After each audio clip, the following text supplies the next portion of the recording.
eu sou o professor Eduardo Vieira, eu sou editor do portal Vista Pátria e eu sou o diretor da Associação Docentes pela Liberdade aqui no Rio de Janeiro, que é uma honra danada, e eu sou professor de uma série de disciplinas, História, Matemática, Física, Robótica, Programação, Modelagem Tridimensional e outras coisas mais.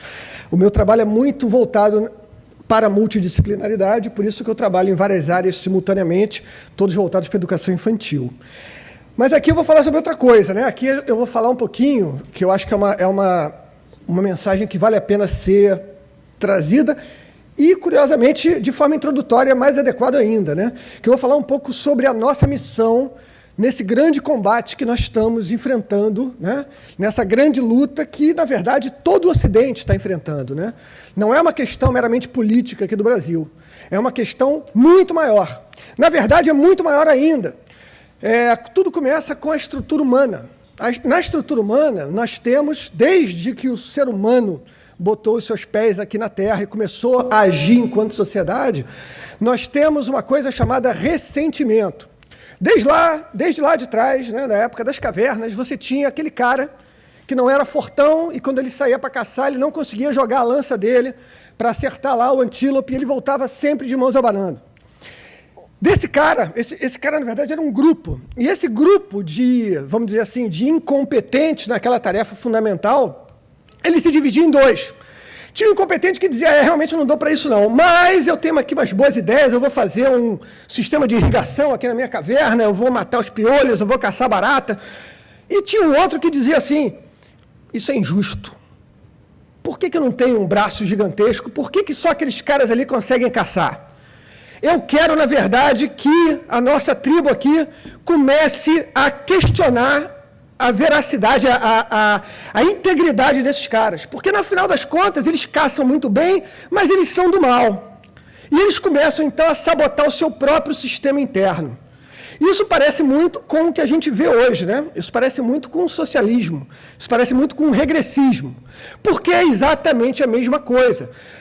Tudo isso está na natureza humana imbricada mesmo, né? Não é uma coisa que a gente consiga remover. Isso é uma percepção que tem suas implicações interessantes, né? Então, equacionar isso é difícil, porque, vem cá, quando o ser humano começa a olhar para fora, né, e começa a sofisticar um pouquinho a sua capacidade intelectual, começa a vir uma pergunta, mas o que a gente está fazendo aqui? Né? Qual é o sentido disso tudo? E essa pergunta foi fundamental para o desenvolvimento da civilização. É muito mais difícil de responder do que parece, né? Na verdade, equacionar isso é muito difícil. Só quem conseguiu equacionar isso decentemente, né, de forma a fazer realmente uma civilização de sucesso perene, fomos nós. Quando eu digo nós, os ocidentais, né? Todas as outras civilizações cresceram e fracassaram.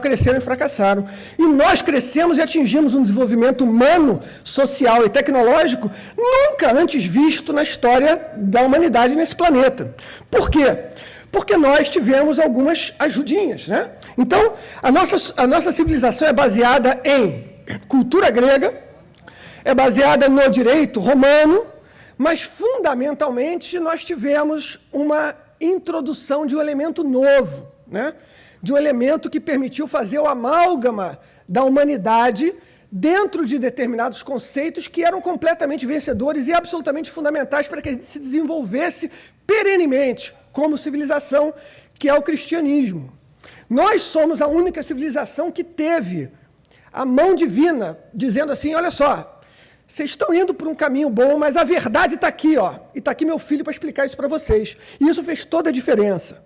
Então, daí, né, do abraçar do cristianismo na civilização ocidental, a gente teve o período de ápice da civilização, que foi o milênio brilhante, que é erroneamente classificado como Idade Média. Não teve nada de Idade Média. Ali foi o ápice da nossa civilização, século XIV, século XV, né?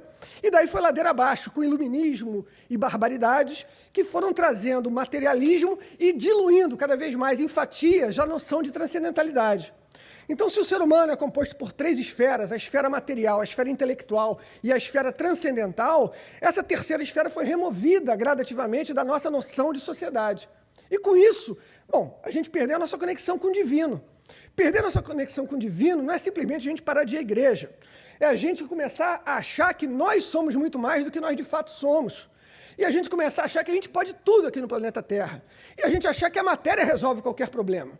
E a gente tem uma coisa como, por exemplo, um país inteiro rico, como é a China, que não tem nenhum tipo de freio moral.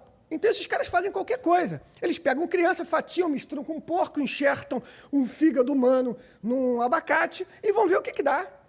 Né? Porque qual é o limite desses caras? Isso é a essência do mal. Né? Então, o nosso desenvolvimento tecnológico mascarou a decadência civilizacional que nós vimos assistindo desde o século XIV e XV. Porque naquela época a gente tinha universidade, aliás, a Igreja Católica criou as universidades. Então a gente não evoluiu desde então, desculpe-me muito, né, quem acredita nisso. Né? A gente involuiu desde então. Agora a gente evoluiu com computadores, telas de cristal líquido, internet, satélite e viagem ao espaço. Tudo bem, são ferramentas que poderiam ser usadas de forma positivíssima e foram usadas de forma negativa, porque nós abandonamos o elemento mais fundamental da natureza humana, que é o nosso contato com Deus. Isso é muito importante, isso eu queria dizer aqui para vocês. Então, o que acontece? Nesse momento que a gente está enfrentando, essa grande crise, é decorrência de quê? Justamente decorrência da nossa perda de comunicação, né? Da nossa perda de noção da importância de Deus nas nossas vidas. Né? Então, o que acontece como resultado disso? A gente acha que a gente está brigando contra interesses econômicos de megacapitalistas. E a gente acha que o caminho para brigar contra isso se chama liberdade. Vamos levantar a bandeira da liberdade. Né? Isso é uma tolice. É uma tolice. A gente não tem que levantar a bandeira de liberdade. A liberdade ela não é um bem absoluto. Liberdade total é barbárie. Barbárie sem lei. Né? Então, o libertário ele é um anarquista ali adiante no seu extremo. E eu não sou anarquista.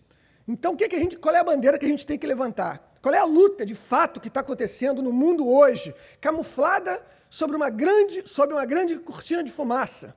A luta chama-se cristianismo contra socialismo. Ou até, de forma mais ampla, cristianismo contra o resto do mundo. Essa é a grande luta. E nessa luta, gente, é importante a gente frisar o seguinte, 20 segundos, eu estou indo bem. Não pode haver vitória definitiva. Quem vende para vocês a ideia de que agora a gente vai resolver o problema, vamos acabar com os problemas do mundo, são eles. Né? Nesse combate, nós estamos lutando contra a própria natureza humana e a gente não pode sonhar em uma vitória definitiva. A nossa luta é perene, começou quando a gente botou os pés aqui no planeta e vai continuar até a nossa tumba. Depois a gente descansa. É isso aí, pessoal. Muito obrigado.